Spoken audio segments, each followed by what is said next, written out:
এই ট্রেন্ডিং পান্ডালা ডিজাইনটা আমি কিভাবে করেছি ওটা আজকে তোমাদের শেয়ার করব। আমি ডিজাইনটা বানানোর জন্য আমি চারি সাইডে সোজাভাবে লাইন টেনে নেব।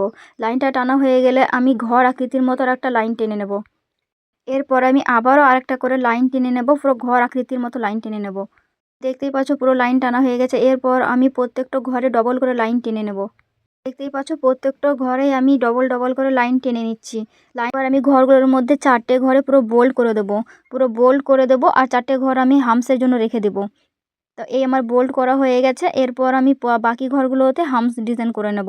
তো দেখতেই পাচ্ছ পুরো হাম ডিজাইন করে কতটা সুন্দর লাগছে ডিজাইনটা হয়ে গেছে। এরপর আমি ডিজাইনের প্রত্যেকটা সাইডে আমি বোল্ড লাইন করে দেবো।